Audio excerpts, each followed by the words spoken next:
Saya ucapkan selamat datang dulu kepada Brother Jubit. Dia adalah dulu bersama-sama kami pada waktu permulaan pelayanan di Kininingau. Ya, boleh berdiri, Brother, bersama dengan anaknya. Ya. Terima kasih. Oke, jadi ada banyak cerita dulu bersama dengan dia di bangunan lama. Jadi mungkin saya mau beri dia peluang untuk 5 menit untuk ceritakan sedikit pengalaman itu dan bagaimana keadaan dulu dan keadaan sekarang. Boleh, Brother? Silakan. Boleh kita berikan tepukan tangan untuk Tuhan.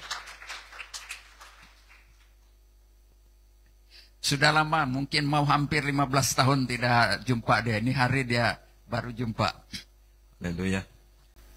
Ya, shalom dan selamat pagi semua.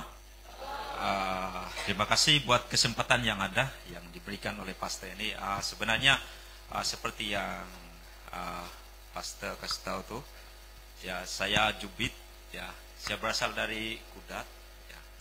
Dan ini saya punya anak, ya 2 ini. Satu yang lelaki ini Moses nama dia, panjang nama dia di sebenarnya Moses Jeremiah Pauwin John Jubit. Yang satu lagi ini perempuan ini si Serina Shelo Clary John Jubit nama dia. Semua panjang-panjang namanya. Ya, jadi hanya kami yang dapat bergabung di sini. Sebenarnya saya hanya rindu bertemu dengan Pastor ini. Ya lama sudah saya tidak nampak dia. Ya dulu masih macam nampak muda lagi buat lagi, tapi sekarang masih muda lagi lah, tapi cuma dia punya rambut yang ada putih-putih sedikit. Ya, tapi saya sangat diberkati dengan pelayanan mereka dulu dan sekarang. Jadi sebab itulah rindu untuk mau melihat pelayanan mereka dengan di depan mata sendiri. Kalau macam lihat di YouTube saja, memang bagus juga lah, tapi memang ada beza dia kalau macam di depan mata sendiri. Ya, jadi dulu saya pernah bekerja di Keningau juga di sini, di Sinaik di sana. Saya di dalam bidang yang bengkel ini, saya mahir dalam tukang cat kereta. Itu kerja saya. Ya, jadi di Limbang sekarang saya kerja.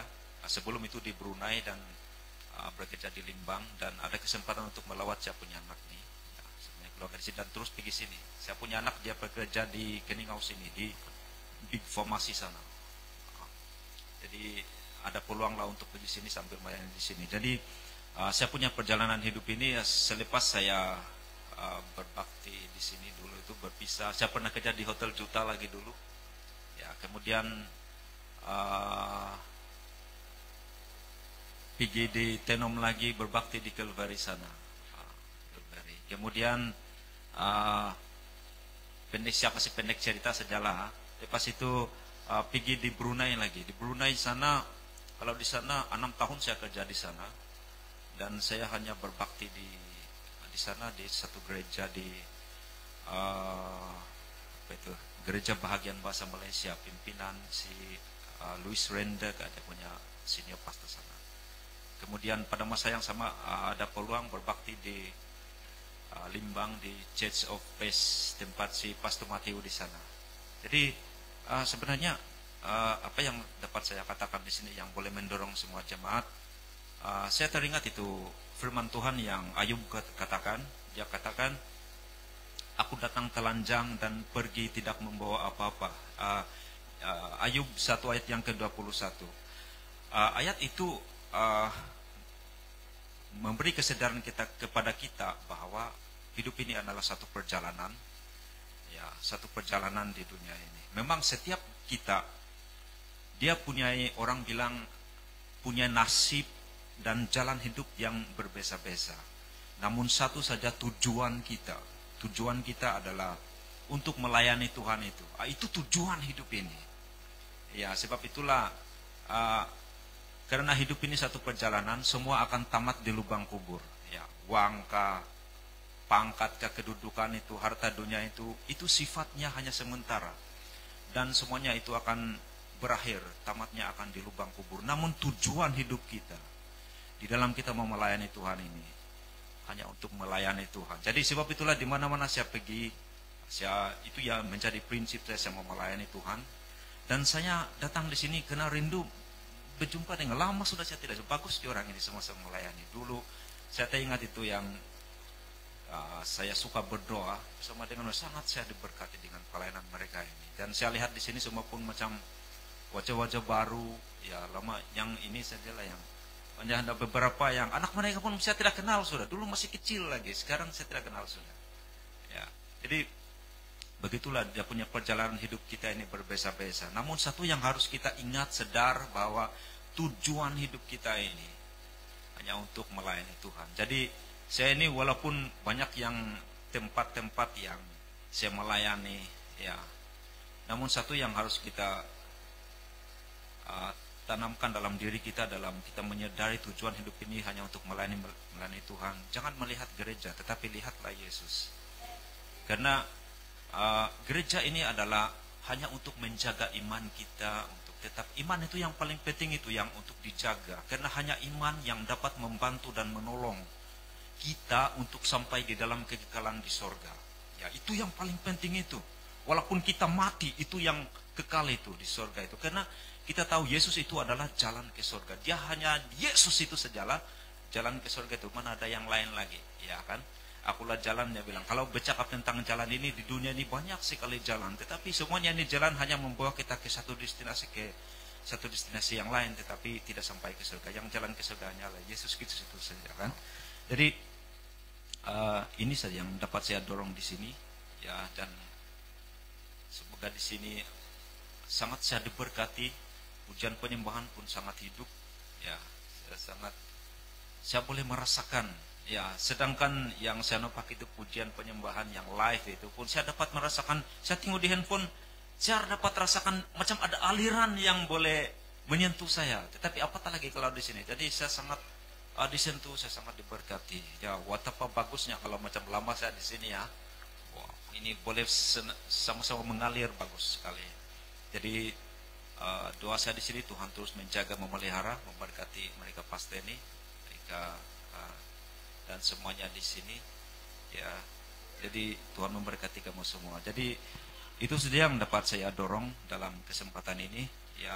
Kita harus menjaga iman kita, dan kita harus menyadari tujuan kita masing-masing di dalam kita mau melayani Tuhan.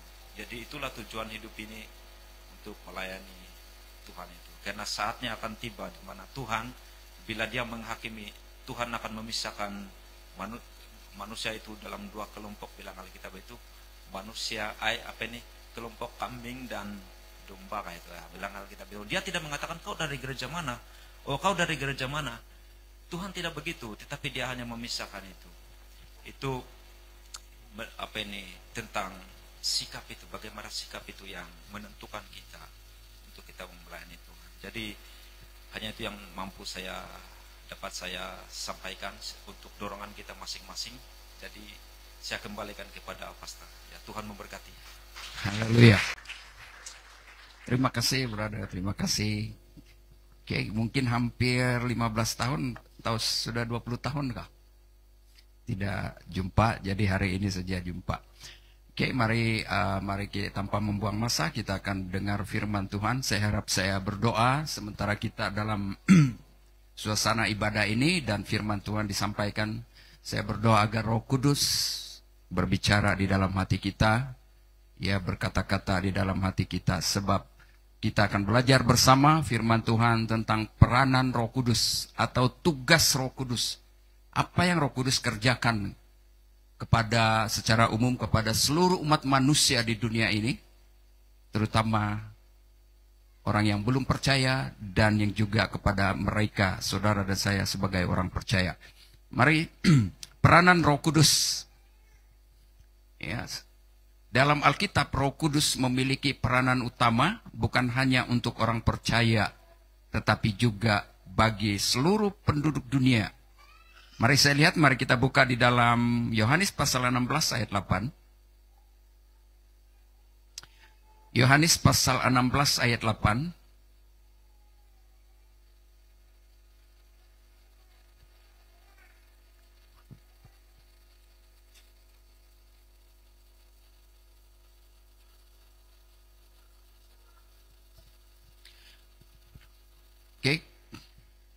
Dan kalau ia datang, ia akan menginsafkan, menyedarkan, maksudnya menginsaf atau menyedarkan, mengetuk pintu hati kita.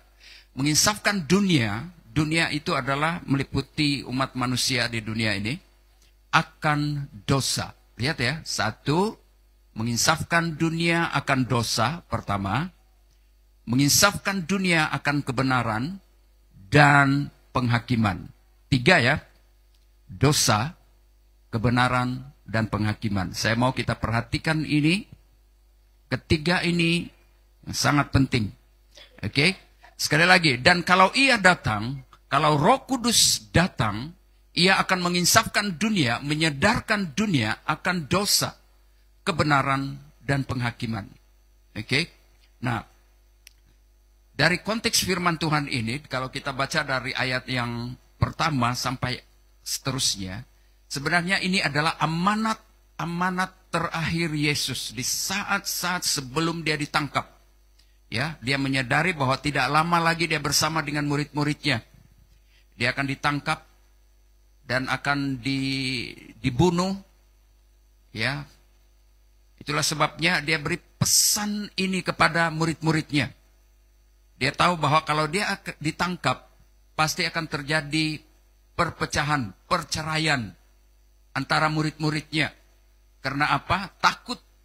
Ya, karena pada waktu itu orang-orang Farisi, orang-orang Yahudi yang tidak percaya, yang menolak Yesus. Siapa saja yang menjadi pengikut Kristus, yang ikut-ikut Yesus, mereka akan ditangkap, dibunuh, disiksa, dipenjara. Dan Yesus tahu ini, bahwa kalau itu terjadi, murid-muridnya tidak mampu menghadapi penderitaan, keadaan yang akan terjadi. Nah, Yesus memberi pesan ini, pesan-pesan terakhir, dan kita lihat dalam ayat yang ke-9 dulu. Akan dosa karena mereka tetap tidak percaya kepadaku. Oke, akan dosa karena mereka tetap tidak percaya kepadaku. Kepadaku kata Yesus, Yesus itu adalah Allah sendiri. Pribadi yang kedua dari Allah Tritunggal. Kita tidak menyembah tiga Allah. Kita menyembah Allah yang esa, Allah yang satu dan sama. Tapi dalam tiga pribadi.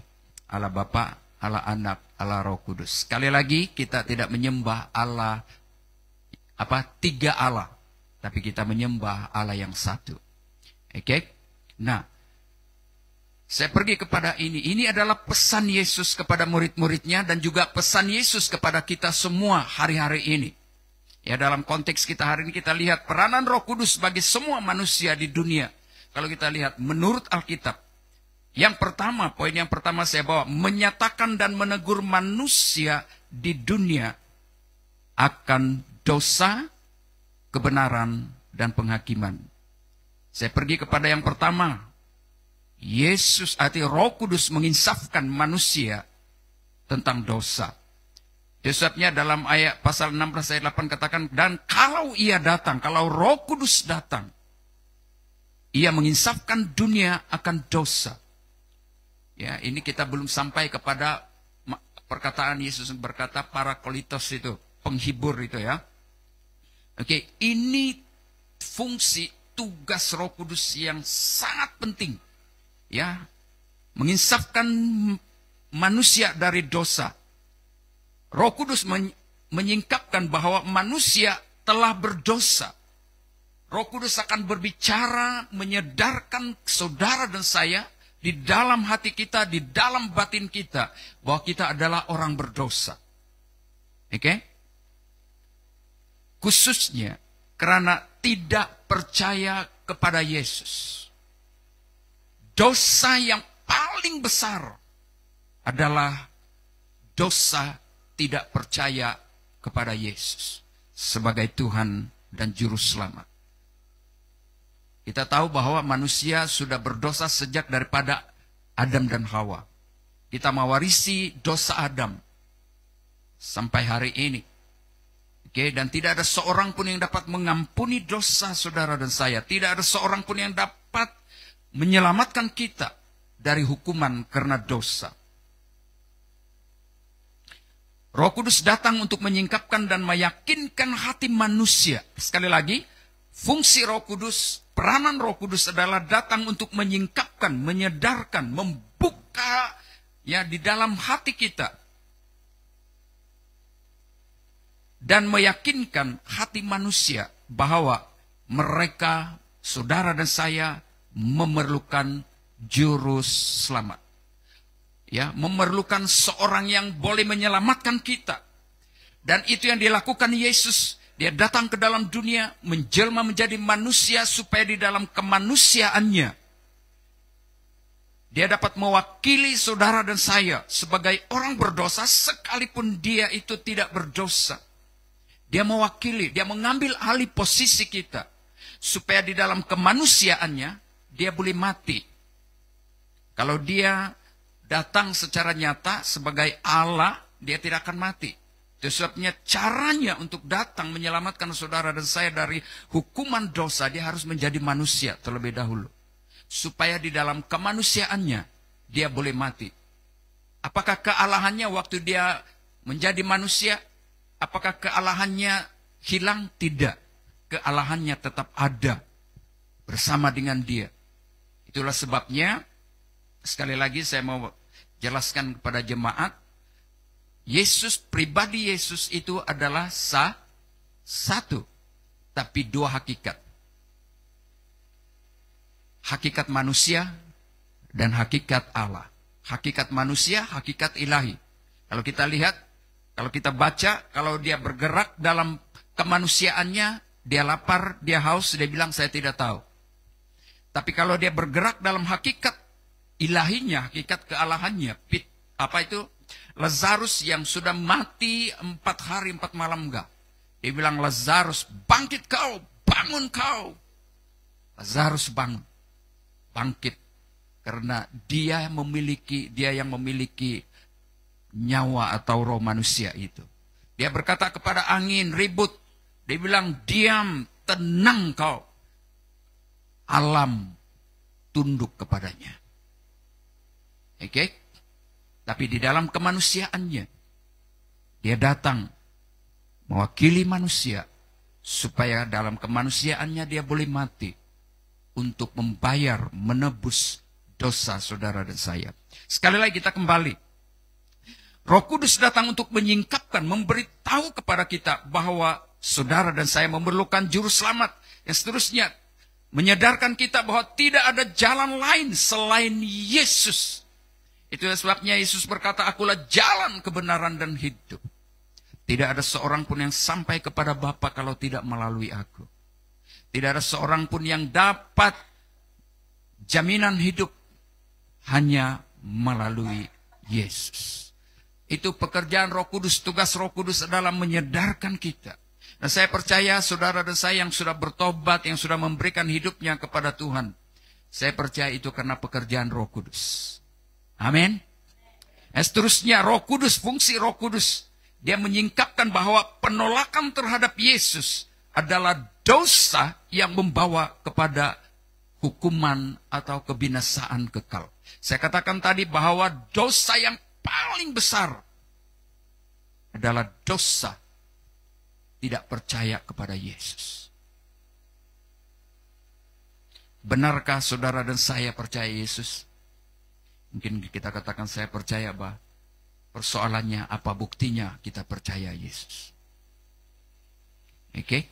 Nah, fungsi atau pekerjaan Roh Kudus itu adalah pertama dia menyingkapkan, memberitahu, menyadarkan kita sebagai manusia bahwa saudara dan saya adalah orang berdosa. Oke? Kita lihat contoh, saya bawa kita dalam satu contoh dalam Kisah Para Rasul pasal 2 ayat 37.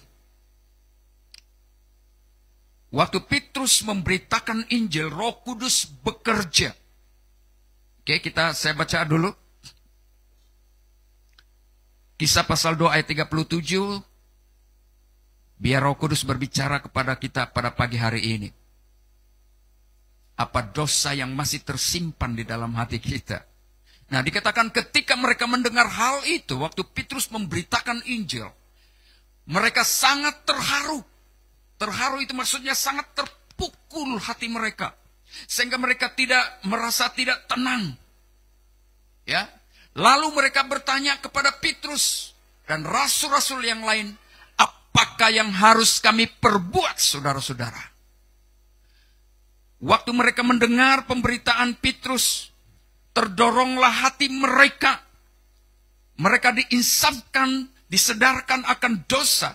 Terutama karena mereka ini menyalibkan Yesus.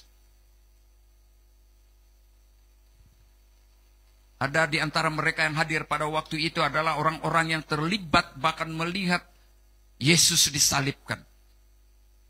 Ya. Itu sebabnya pada waktu mereka mendengar apa yang dikatakan oleh Petrus, Roh Kudus bekerja melalui firman Tuhan. Itu sebabnya dia katakan hal itu. Ketika mereka mendengar hal itu, firman yang disampaikan oleh Petrus, hati mereka sangat terharu, sangat terdorong, sangat terpukul. Membuat mereka sedar. Dan mereka bilang, apakah yang harus kami perbuat? Apa yang harus Anda dan saya perbuat pada hari ini?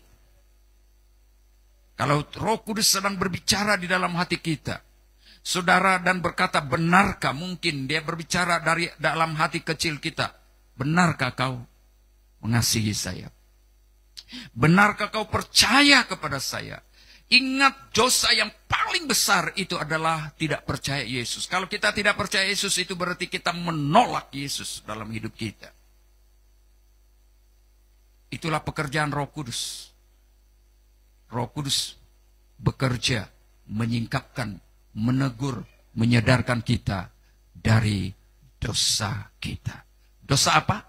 Dendam, kebencian, cemburu, dengki.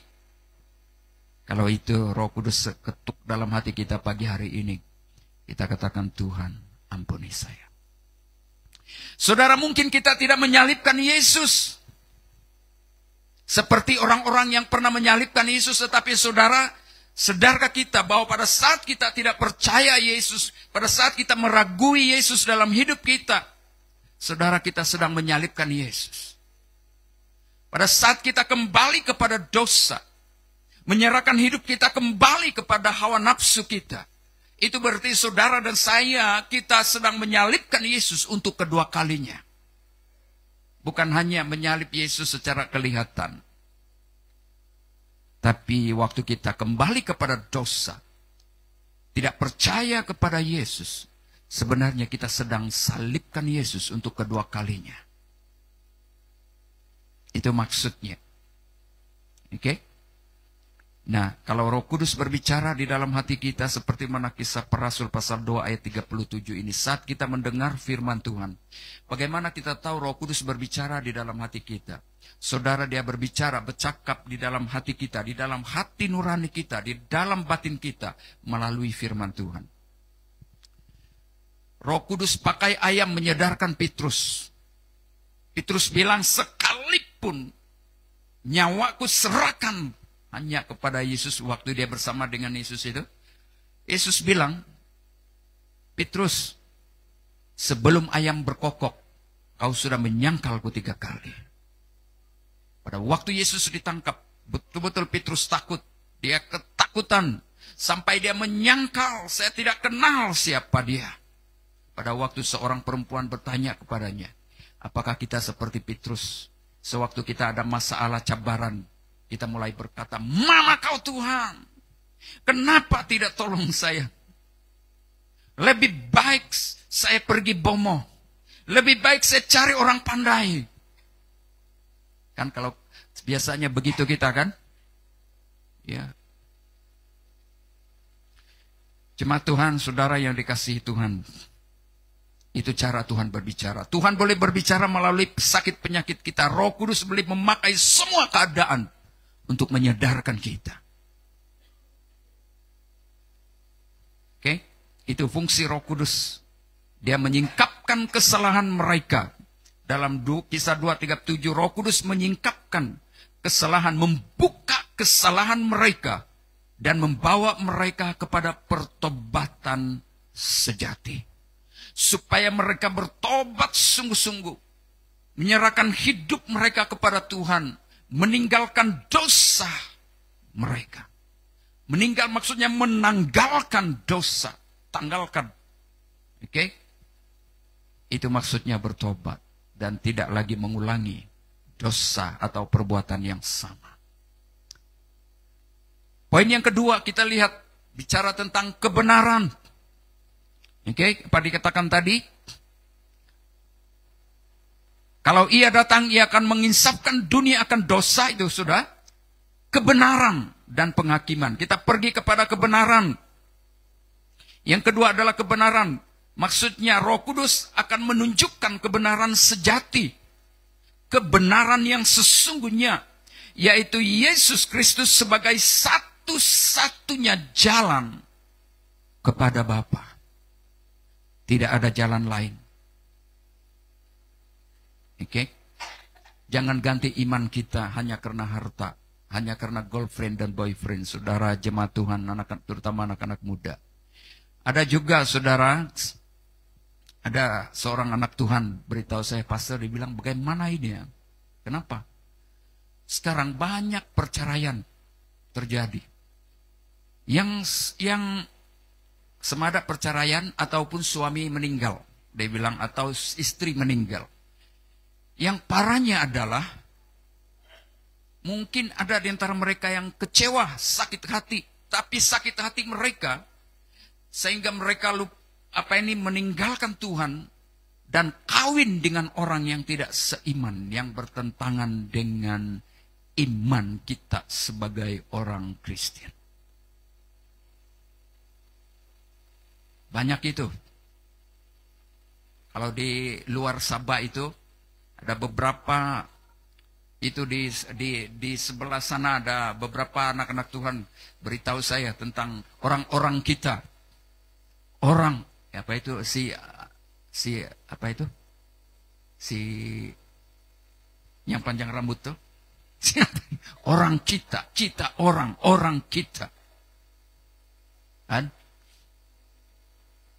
Sayangnya orang-orang kita, apabila mereka pergi ke sana, mereka dipengaruhi oleh keadaan, akhirnya tinggalkan iman mereka. Ingat baik-baik, seperti mana Brother Jubit katakan tadi, kan? Semua apa yang ada pada kita, semua ini pinjaman saja, sementara saja. Kita nikmati sementara. Tapi kehidupan yang sesungguhnya, Yesus berkata, di mana aku berada, di situ kamu juga berada. Oke? Kebenaran maksudnya Yesus Kristus sebagai satu-satunya jalan kepada Bapa. Roh Kudus membuka mata rohani manusia untuk memahami bahwa kita tidak dapat sampai kepada Allah dengan usaha baik, dengan usaha kita beramal. Perbuatan baik kita tidak dapat menyelamatkan kita selagi kita tidak menerima Yesus sebagai Tuhan dan Juru Selamat. Ya, perbuatan baik, perbuatan amal itu tidak dapat menyelamatkan kita. Ada orang bilang, saya tidak pernah mencuri, bah. Saya jaga hidup saya. Saudara, kita perlu ingat, selagi kita atau seseorang itu tidak mengakui Yesus sebagai Tuhan dan Juru Selamat, tidak mengakui dosa dia bahwa adalah orang berdosa, bagaimana perbuatan baiknya pun tidak dapat menyelamatkan dia. Sebabnya dalam Efesus pasal 2 ayat 8-9 itu, kita hanya diselamatkan oleh kasih karunia anugerah Tuhan. Kita sudah diselamatkan, ya, melalui iman kita kepada Yesus, maka kita akan melakukan perkara-perkara yang baik. Ada orang perbuatan baik, kadang-kadang di sebalik perbuatan baik ada udang di sebalik batu. Betulkah? Biasanya perbuatan baik, apa ini? Kejahatan bersembunyi di sebalik kebaikan. Tetapi orang yang memiliki Kristus dalam hidupnya, perbuatan yang baik keluar dari apa yang dia lakukan itu, lahir dari imannya kepada Yesus. Oke? Roh Kudus membuka mata rohani manusia untuk memahami bahwa kita tidak dapat sampai kepada Allah dengan usaha baik melalui agama. Oke, semua agama, semua baik, mengajar kebaikan. Tapi tidak semua agama dapat menyelamatkan. Bahkan Kristen sendiri, agama Kristen sendiri tidak dapat menyelamatkan saudara dan saya tanpa Kristus. Sebab Yesus Kristus datang ke dalam dunia tidak membawa agama, tidak membawa agama Kristen. Dia datang untuk menyelamatkan semua umat manusia di dunia ini. Sebab semua manusia dari berbagai suku dan bangsa itu adalah miliknya. Nah, kenapa kita disebut sebagai orang Kristen? Kristen itu maksudnya pengikut Kristus. Orang yang percaya dan menerima Yesus Kristus sebagai Tuhan dan Juru Selamat. Maka itu yang disebut sebagai Kristen. Christ in, Kristus di dalam hidup kita. Kalau Kristus di dalam hidup kita, terjadi suatu perubahan. Hidup lama kita, kalau dulu kita pendusta, pencuri, pembohong, waktu kita menerima Yesus, menjadi pengikut Kristus, berubah semuanya. Haleluya. Oke? Roh Kudus menyadarkan, menginsafkan kita akan kebenaran. Hanya melalui iman kepada Yesus, manusia diselamatkan dan diperdamaikan dengan Allah.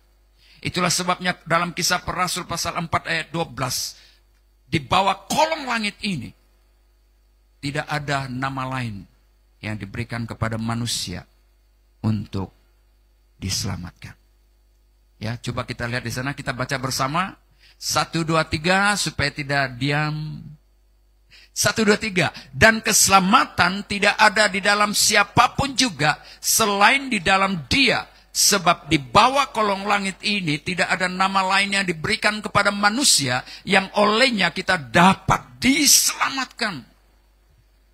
Roh Kudus menyadarkan kita, menginsafkan kita, dan berbicara melalui firman Tuhan ini. Roh Kudus menanamkan di dalam hati kita bahwa Yesus satu-satunya. Kita lihat dalam Yohanes 1 ayat 18, mengungkapkan Allah secara sempurna. Yesus datang ke dalam dunia. Dia menyatakan Allah itu, ya siapa Allah itu sebenarnya. Jadi siapa Yesus itu bukan Allah kah? Dia adalah Allah. Coba kita lihat dalam Yohanes 1 ayat 18 berkata, tidak seorang pun yang pernah melihat Allah. Tetapi anak tunggal Allah yang ada di pangkuan Bapa, dia dalam pelukan Bapa. Itu dalam bahasa Yunani lah. Yang ada di pangkuan Bapa, dialah yang menyatakannya. Bagaimana kita mengetahui Allah itu? Waktu Yesus hadir, dia menyatakan siapa Allah itu. Kasihnya yang begitu besar bagi kita. Perhatiannya kepada setiap orang yang susah.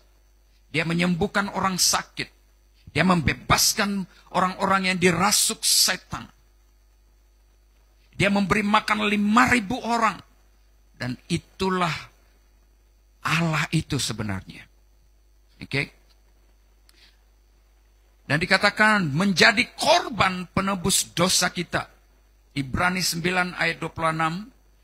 Roh Kudus akan menyingkapkan dan memberitahu bahwa hidup kekal itu hanya ada pada Yesus Kristus. Itulah fungsi Roh Kudus, peranan Roh Kudus. Yang ketiga, yang seterusnya kita lihat kepada penghakiman. Roh Kudus menyatakan bahwa kuasa jahat atau iblis telah dikalahkan. Iblis sudah dikalahkan melalui kematian Kristus dan kebangkitannya. Ya, iblis telah dikalahkan dan penghakiman Allah itu nyata kepada semua orang. Penghakiman Allah itu nyata. Penghakiman Allah bukan sekadar ancaman. Itu adalah reality. Rohani yang pasti akan terjadi. Penghakiman atas dunia ini kita lihat dalam Yohanes pasal 12 ayat 31. Masih hidup? Haleluya. Yohanes 12 ayat 31. Sekarang mari kita baca 1, 2, 3. Sekarang berlangsung penghakiman atas dunia ini. Sekarang juga penguasa dunia ini akan dilimparkan di luar. Penguasa dunia ini maksudnya setan iblis yang menipu manusia. Itu maksudnya penguasa.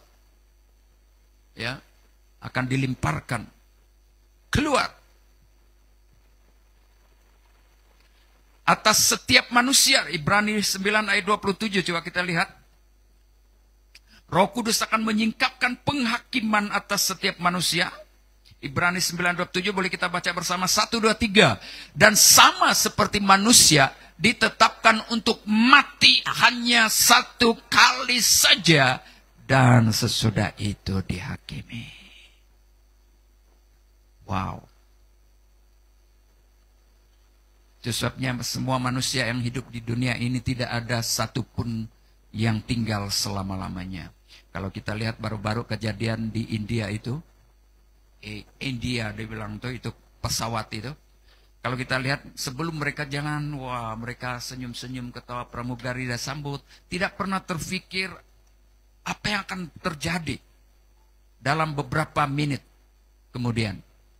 Ya ada satu keluarga suami istri, dia punya istri sanggup letak jawatan sebagai dokter di India karena suaminya dokter di New Zealand di mana itu. Jadi karena dia mau bersama dengan keluarga supaya bersama dengan suami, anak-anak berkumpul bersama, maka dia putuskan untuk letak jawatan dan mau bersama dengan suaminya naik pesawat itu. Tahu-tahu mereka bergambar-gambar lagi kan, ada nampak? Dalam berapa saat saja waktu pesawat itu terbang, tahu-tahu ada masalah. Jatuh dan ada 242. Yang satu saja selamat tuh. Wow, itu pasti ada maksud Tuhan. Ya. 242 itu di dalam pesawat, tapi yang di dalam rumah itu, di dalam asrama para dokter, para nurse itu kan, nurse. Ada berapa orang yang meninggal tuh? Yang saya lihat kemarin ada 15, bahkan dia bilang lebih lagi. Terperangkap. Iya. Ada yang dalam kejadian itu kan, mereka sedang makan sebenarnya. Tiba-tiba ada begitu, tiba gelap saja kami nampak, dia bilang. Tapi puji Tuhan ada di antara mereka yang boleh keluar dari bangunan itu. Saya pikir-pikir. Ada yang sedang berdiri-diri pun jalan kan. Inilah, kalau kita ada hari ini, semua karena anugerah Tuhan. Haleluya. Mana sudah si Jasin itu? Hah? Sebelah. Oke. Penghakiman, dalam arti kata yang lain, Roh Kudus menyadarkan kita bahwa kita memerlukan Kristus sebagai tempat perlindungan daripada hukuman atau murka Allah. Saya sudah hurai 3 itu tadi. Menginsafkan tentang dosa, penghakiman, dan kebenaran. Saya pergi kepada poin yang kedua. Roh Kudus meyakinkan dan memanggil manusia kepada pertobatan. Sekali lagi, Roh Kudus meyakinkan dan memanggil saudara dan saya kepada pertobatan. Kita lihat dalam Ibrani pasal 3 ayat 7 dan 8. Hari ini, jika kamu mendengar suaranya, janganlah keraskan hatimu. Kalau Roh Kudus bercakap kepada kita pagi hari ini tentang keadaan hidup kita. Sementara kita mendengar firman Tuhan. Dalam Ibrani 3, 7, 8 berkata. Kita lihat ayat 7 dulu. Tetapi Kristus sebab itu seperti yang dikatakan Roh Kudus. Pada hari ini, pada saudara dan saya. Pada hari ini jika kamu mendengar suaranya sedang mengetuk hati kita hari ini. Pagi ini kita lihat ayat 8. Janganlah keraskan hatimu seperti dalam kegeraman pada waktu pencobaan di padang gurun. Ini menyatakan tentang keadaan sikap hati orang-orang Israel sewaktu Musa membawa mereka, Tuhan suruh Musa untuk membawa mereka keluar dari perhambaan, perbudakan Mesir waktu itu. Sewaktu mereka dipimpin oleh Musa dan mereka bersungut-sungut, kecewa, sakit hati karena Musa bawa mereka keluar. Dan sehingga mereka katakan, kami matilah di padang gurun ini. Lebih baik kami sebenarnya suka lagi tinggal di Mesir. Biar apapun yang terjadi. Saudara, itu kata-kata orang-orang Israel waktu itu. Bagaimana dengan kita? Boleh kita katakan haleluya, 1, 2, 3. Apa yang ada dalam hati kita, sungut-sungutan kita hari-hari ini. Masalah yang kita hadapi, orang kasih kecewa kita, lalu kita sakit hati sampai kita bersungut-sungut, menyumpah-nyumpah. Mungkin kita tidak seperti orang Israel. Tapi dalam konteks, dalam posisi kita hari ini, bagaimana sikap hati kita? Mengeluh sama Tuhan, mempersalahkan Tuhan. Roh Kudus biar menyadarkan kita. Roh Kudus memanggil hati manusia, memberi kesadaran akan dosa, dan menarik mereka kepada pertobatan dan keselamatan. Roh Kudus menyentuh hati, bahkan orang yang belum mengenal Tuhan. Roh Kudus memberikan dorongan untuk mencari kebenaran. Siapa yang belum bertobat hari ini? Sudah lama jadi orang Kristen tapi belum pernah mengakui Yesus sebagai Tuhan dan Juru Selamat.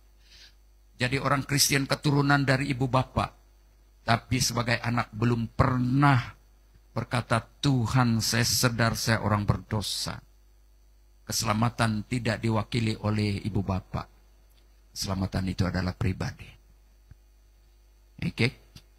Yang seterusnya, yang ketiga, fungsi Roh Kudus menyatakan Kristus kepada dunia. Maksudnya, bagi saudara dan saya yang sudah bertobat, sudah memberi hidup kepada Tuhan. Dia dikatakan dalam Yohanes pasal 16 ayat 14.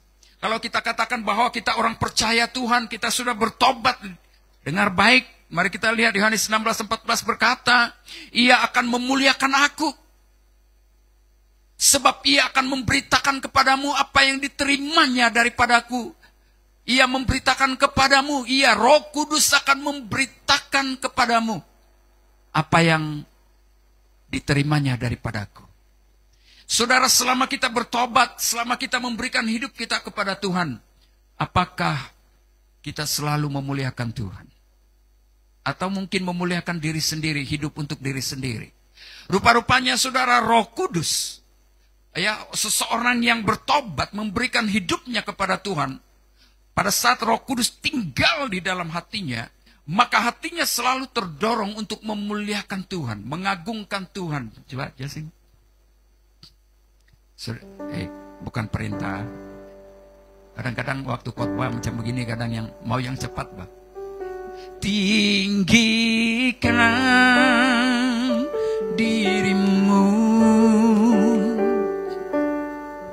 mengatasi langit,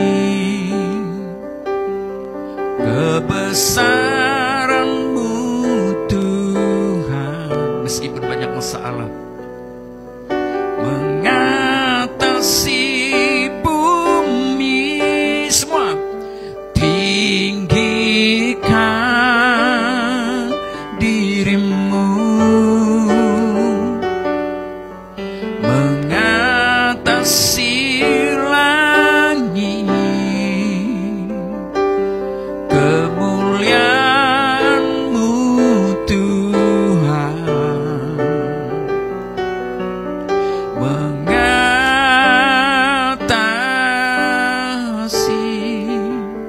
bumi. Roh Kudus akan membawa kita untuk memuliakan Tuhan. Roh Kudus akan mendorong hati kita untuk bersyukur sekalipun ya keadaan kita tidak mengizinkan kita untuk mengucap syukur. Saudara, saya beri satu contoh. Kesaksian saya lah, untuk dorongan saja. Saya bilang, Tuhan, saya perlu perjalanan jauh. Saya berpikir-pikir, hari ini saya perlu bergerak lebih jauh dalam pelayanan. Bolehkah kau berikan saya satu kereta yang besar yang boleh bergerak lebih jauh lagi. Apa itu? Saya bilang itu kalau boleh saya tengok kan, saya imagine lah mimpi. Ya mimpi, tapi mimpi yang jadi kenyataan. Itu apa itu? Hilux itu kan. Tapi tiba-tiba betul-betul jadi. Itulah sebabnya pada satu hari bulan 7 ini kami sudah boleh bergerak dengan senang untuk pergi ke Kapit pelayanan. Wow, luar biasa Tuhan. Saya percaya pada waktu kita menghadapi cabaran tantangan apapun, kalau kita tetap berdiri, saya sangat percaya ini bahwa pada suatu ketika Tuhan akan menghargai iman kita kepada Dia. Nah, semua dalam hidup ini semua mukjizat. Semua dalam hidup ini semua mukjizat. Semua dalam perjalanan hidup kami, hidup saya secara pribadi juga, semuanya mukjizat. Di bank saya hanya ada 29 ringgit. Macam mana mau beli kereta? Tapi Tuhan kirim burung-burung puyuh, itu saya sangat percaya. Dan untuk perjalanan kami ke Kapit, kami perlu hampir, kalau bolehlah 3.000 ringgit untuk perjalanan. Ada beberapa kawan-kawan, Pak ini, di sinilah. Macam mana pasal itu kita punya... nanti pergi sana itu apa itu tempat penginapan apa mau bayar? Saya bilang itu apa, saya jawab tuh, tapi saya percaya kalau Tuhan lakukan mukjizat 8.000 ringgit sudah waktu kita apa itu keluarga itu hari keluarga di Suk hari baru-baru itu boleh Tuhan lakukan. Perjalanan ini juga Tuhan berlakukan. Kalau Tuhan sediakan saya sebuah kendaraan Hilux untuk perjalanan ke situ, berarti Tuhan boleh sediakan semuanya. Tapi kalau jemaat turut serta melabur perjalanan kami, melabur untuk kerajaan sorga, kami terbuka. Boleh kita berikan tepukan tangan untuk Tuhan? Iya, kita perlu melabur pada kerajaan sorga. Oke, ini dorongan saya. Saya bersatu contoh juga. Saya bilang fikir saya mau jemaat yang tidak ada lampu. Kalau boleh ada mereka lampu, ada itu apa itu? Solar. Tapi sekali tanya-tanya berapa mau dapat 20.000. Saya tiada duit. Tapi saya ingat, to be a transformer, arise in shine.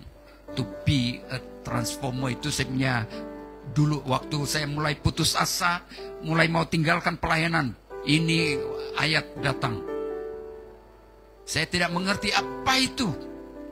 Rupa-rupanya Tuhan pakai salurkan, walaupun saya tiada apa-apa, tapi biar jadi berkat. Saya doa. Itulah sebabnya itu terjadi bagi anak-anak Tuhan. Prinsip saya bukan hanya saya menjadi berkat untuk khotbah begini, tapi kalau boleh juga saya boleh memberkati jemaat. Saya tidak mau menjadi beban kepada jemaat, tapi biar menjadi berkat. Itu hidup saya dalam pelayanan. Oke, menyatakan Kristus kepada dunia. Ia akan memuliakan aku sebab ia akan memberitakan kepadamu apa yang diterimanya kepadaku. Saudara, apa yang kita terima dari Kristus, firman Tuhan yang kita terima, yang kita belajar, itu harus kita beritakan kepada orang lain. Kalau Roh Kudus betul-betul tinggal dalam hati kita, kita tidak akan duduk diam. Kita akan keluar. Kita akan memberitakan firman Tuhan. Ya. Kalau tidak pun, saudara, hati kita penuh dengan memuliakan Tuhan, menyembah Tuhan, mengagungkan Tuhan dalam kehidupan kita, baik dalam pujian maupun melalui pengorbanan kita secara pribadi.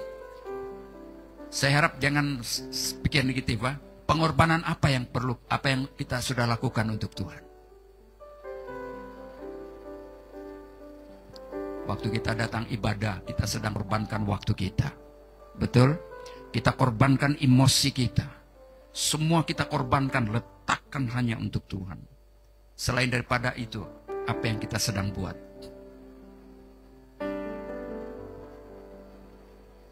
Apa yang kita sudah labur dalam kerajaan Allah, itu juga adalah memuliakan Tuhan. Saya tidak bilang saya minta duit, bukan. Tapi, saudara, itu yang saya lakukan. Saya berkata, ini saya berani katakan sebab itu yang saya lakukan dalam pelayanan. Saya tidak mau luki-luki. Dan itu sebabnya saya melihat pekerjaan-pekerjaan Tuhan. Bolehkah saya minta maaf, Pak? Saya minta maaf. Saya mau supaya kita betul-betul saya mau membuka mata kita betul-betul. Membuka yang Tuhan yang kita sembah itu betul-betul ada. Semua apa yang ada, semuanya hanya Tuhan. Jadi jangan sia-siakan iman kita. Pada saat kita cepat kecewa, cepat putus asa, maka kita tidak akan melihat mukjizat Tuhan, pertolongan Tuhan. Tapi pada saat kita terus bergerak, macam mana? Itu arus ya, arus. Macam mana itu? Kalau itu sungai arus begitu, kita melawan arus. Ayo terus. Saudara, kita akan melihat rupa-rupanya di depan sana ada sesuatu yang besar. Roh Kudus tidak bekerja untuk dirinya sendiri, tetapi untuk memuliakan Kristus dan menyampaikan kebenaran tentang Yesus kepada dunia. Dia menjelaskan Injil di dalam hati manusia. Itulah pekerjaan Roh Kudus, peranan Roh Kudus di dalam hati manusia. Yang seterusnya saya cepatkan. Yang poin yang keempat, memimpin dan mendorong pelayanan Injil ke seluruh dunia. Lihat dalam Kisah Para Rasul pasal 1 ayat 8. Kisah pasal 1 ayat 8, tetapi kamu akan menerima kuasa kalau Roh Kudus turun atas kamu dan kamu akan menjadi saksiku.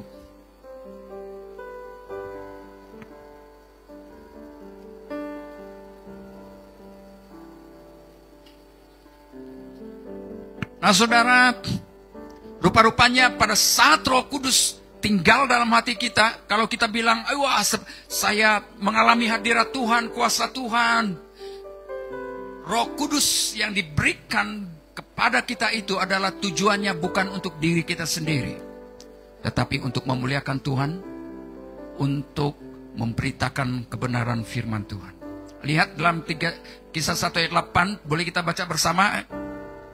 Tidak lama lagi ya. 1, 2, 3. Tetapi kamu akan menerima kuasa kalau Roh Kudus turun atas kamu. Dan kamu akan menjadi saksiku di Yerusalem dan di seluruh Yudea dan Samaria dan sampai ke ujung bumi. Itu peranan Roh Kudus. Roh Kudus memberi kuasa kepada gereja dan kepada orang percaya untuk memberitakan Injil, menjadi saksi Kristus, melayani dalam kuasa dan kasih Tuhan. Yang terakhir, poin yang terakhir, menjadi saksi. Roh Kudus menjadi saksi dalam hati nurani manusia. Ini sangat penting.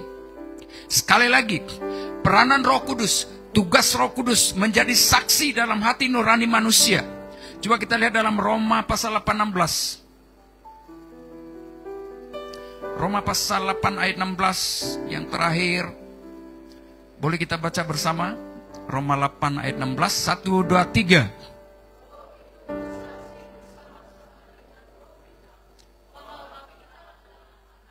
Sekali lagi, 1, 2, 3. Roh itu sendiri bersaksi bersama-sama dengan roh kita, hati kita, bahwa kita adalah anak-anak Allah. Saudara yakin, percaya bahwa Anda dan saya adalah anak-anak Allah? Kalau tidak percaya, saudara boleh dikuatiri. Ya, maksudnya begini, bahkan dalam hati nurani orang yang belum percaya, Roh Kudus bekerja untuk menyatakan suara kebenaran, keadilan, dan moral. Banyak orang mengalami teguran dalam hati. Itulah salah satu cara Roh Kudus bekerja di dalam hati kita. Jadi kalau ada suara di dalam hati kita, suara Roh Kudus berbicara dalam hati kita, saudara, jangan keraskan hati kita. Karena Roh Kudus mengasihi kita. Roh Kudus yang tinggal diam dalam hati kita selalu memimpin, membimbing, menyertai kita. Roh Kudus kita terima pada waktu kita bertobat, menerima Yesus sebagai Tuhan dan Juru Selamat. Itulah sebabnya kenapa orang yang belum bertobat tidak mengerti hal-hal rohani. Sebab Roh Kudus tidak ada di dalam hatinya. Sekalipun dia menamakan dirinya sebagai orang Kristen, kalau tidak ada Roh Kudus di dalam hatinya, dia tidak akan mengerti hal-hal rohani. Dia tidak suka baca Alkitab, dia tidak suka berdoa, dia tidak suka datang beribadah. Itu karena apa? Roh Kudus belum tinggal sepenuhnya dalam hatinya. Oke. Jadi ini ada kesimpulan, Roh Kudus adalah hadirat Allah yang aktif di dunia saat ini. Roh Kudus hadir dengan menegur, menginsafkan, memanggil kepada pertobatan, menyatakan Kristus, dan memberi kuasa untuk melayani. Tanpa Roh Kudus tidak akan ada pertobatan sejati, pemberitaan Injil yang hidup, atau kesadaran akan dosa. Roh Kudus adalah kekuatan penggerak utama dalam rencana keselamatan Allah bagi dunia. Jadi pagi hari ini kita sudah belajar, kita sudah mendengar tentang peranan Roh Kudus. Ada 5, tetapi ada yang sangat penting tadi, itu adalah menginsafkan kita, menyadarkan kita akan dosa, kebenaran, dan penghakiman. Mari kita semua bangkit berdiri. Mari kita izinkan Roh Kudus berbicara di dalam hati kita.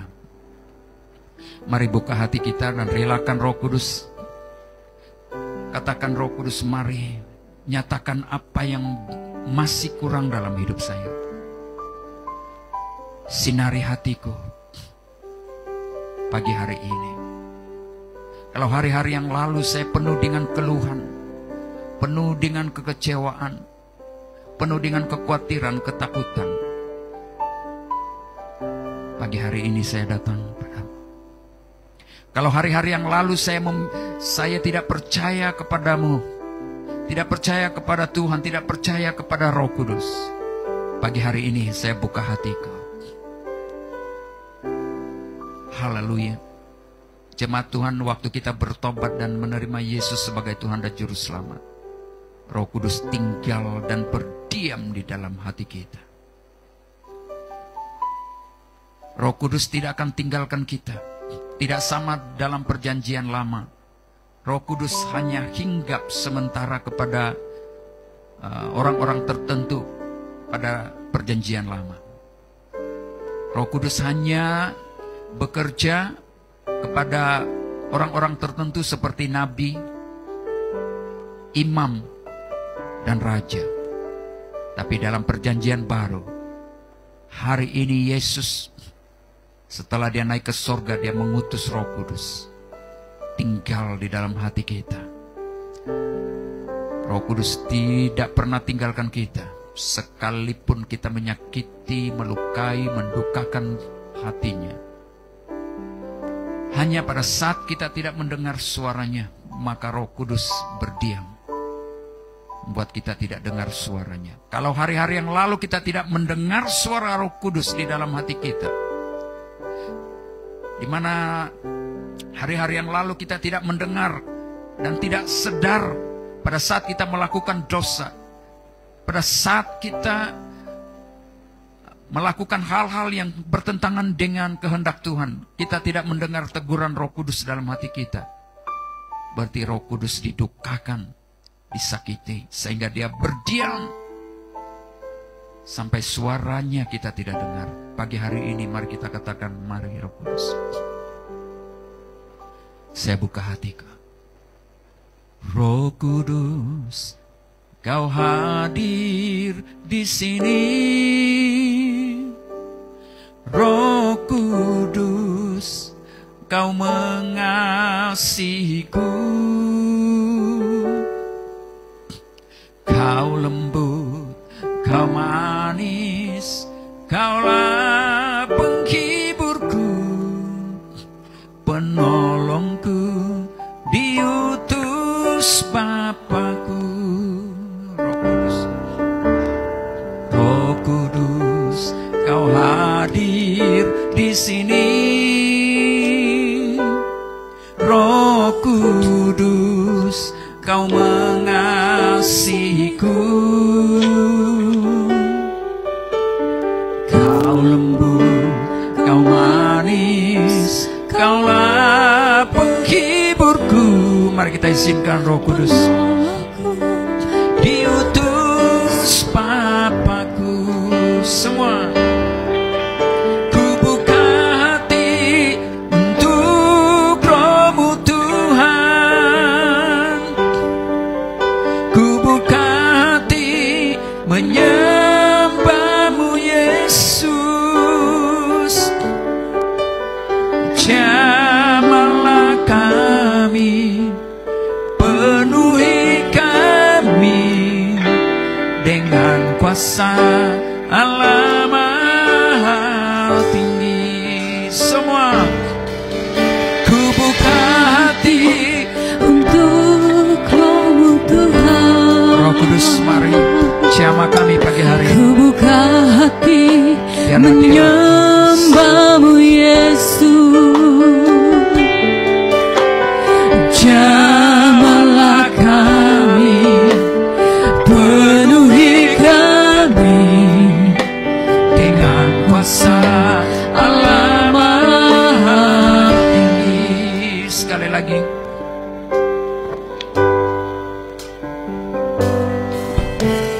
Roh Kudus, Kau hadir di sini. Biar ini menjadi doa kita. Roh Kudus, Kau mengasihiku. Yes Lord. Kau lembut, Kau Kau manis, Kaulah penghiburku, penolongku, diutus Bapakku. Semua hey, ku buka hati, yeah.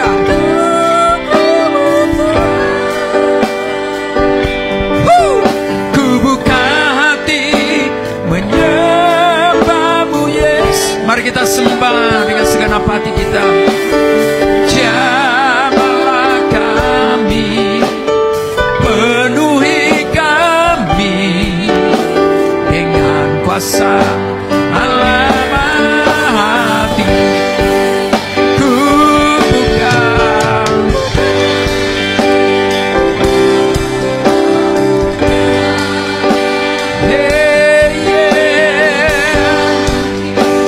menyembah-Mu Yesus.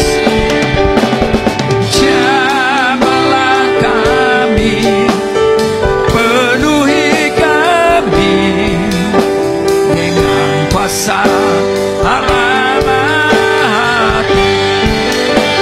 Oh, ku buka hati, kami buka hati kami Tuhan, menyembah-Mu Yesus. Jamahlah kami, penuhi kami dengan kuasa Allah Maha Tinggi. Ku buka hati,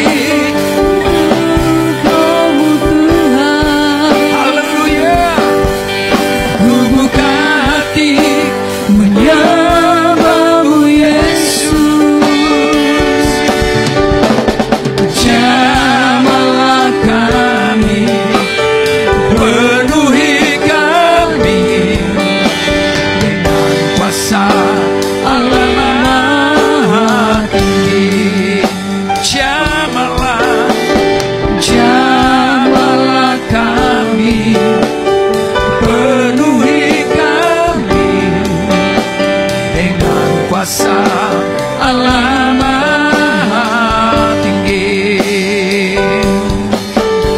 Dengan kuasa Allah Maha Tinggi. Mari kita sembah Dia.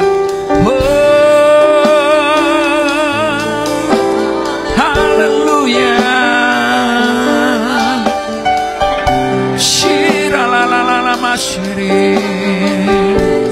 Terpuji namamu Tuhan, terpujilah Engkau Jesus.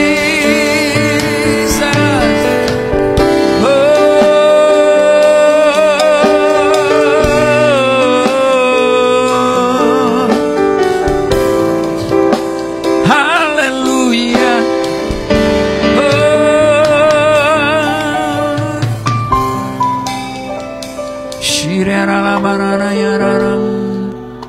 Roh Kudus, Roh Kudus.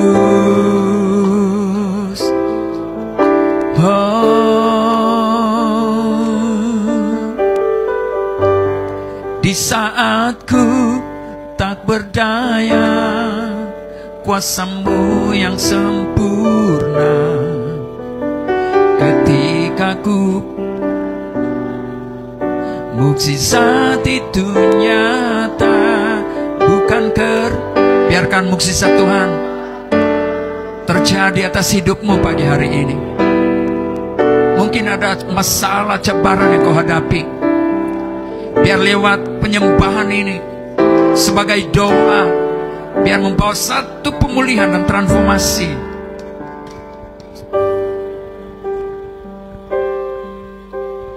Tak terbatas kuasa-Mu Tuhan, semua dapat Kau lakukan.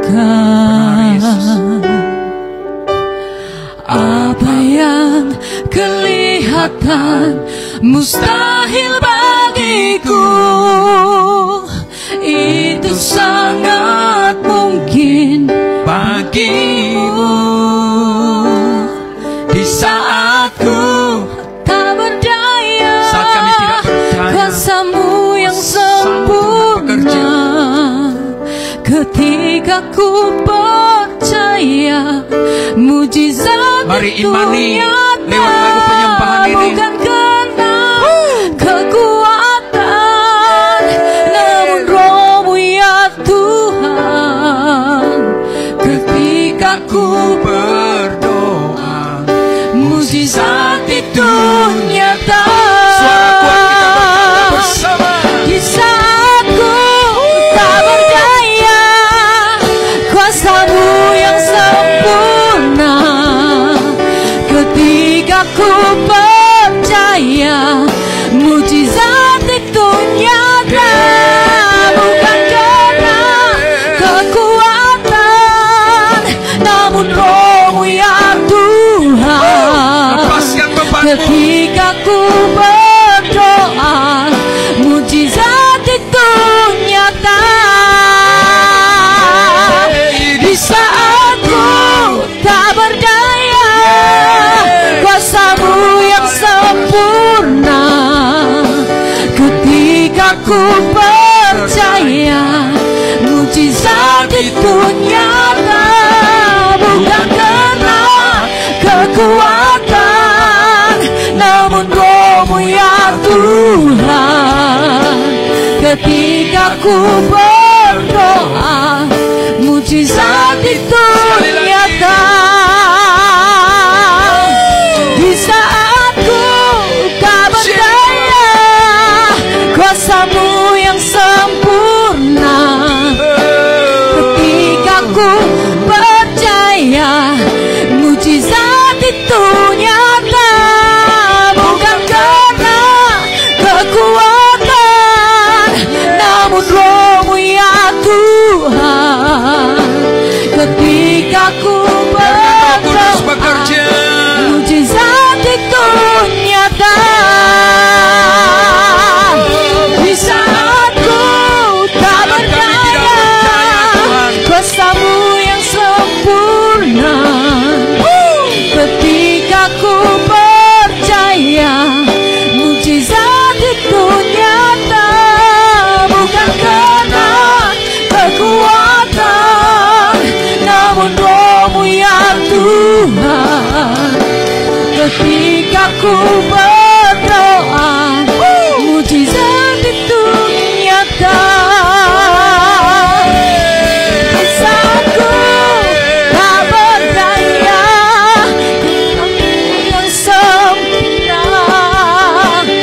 ketika ku percaya mujizat bukan karena kekuatan, namun roh ya Tuhan. Ketika ku berdoa, mujizat itu nyata. Ketika ku percaya, mujizat itu nyata. Ketika ku berdoa, mujizat itu nyata.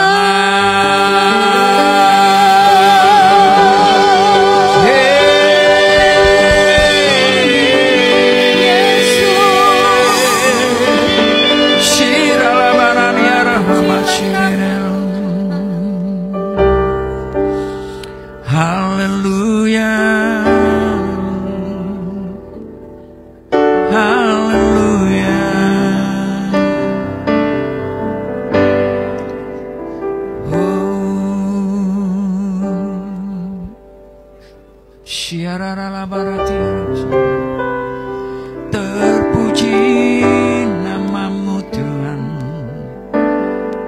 jamahanmu. Mari kita bersyukur kepada Dia. Tinggikan dirimu,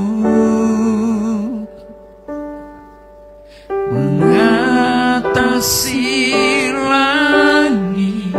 Kita bersyukur atas perbuatannya dalam hidup kita. Kebesaranmu Tuhan, Yes. mengatasi bumi. Tinggikan dirimu, mengatasi langit. Kemuliaan-Mu Tuhan,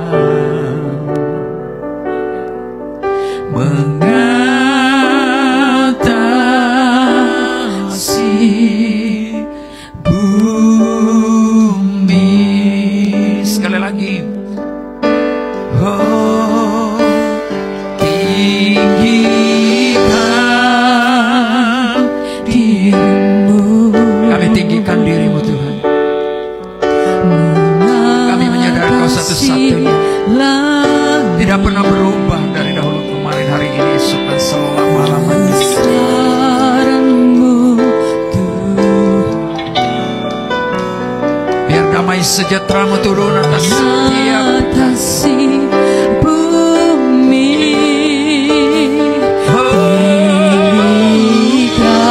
Tinggikan dirimu, mengatasi langit. Kemuliaan-Mu Tuhan, mengatasi bumi.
Bapa, kami bersyukur dan terima kasih kepadamu pada saat ini. Terima kasih Roh Kudus kehadiranmu di tengah-tengah kami. Kami percaya Engkau sudah membuka mata rohani kami. Engkau memberikan sinar yang baru di dalam batin kami.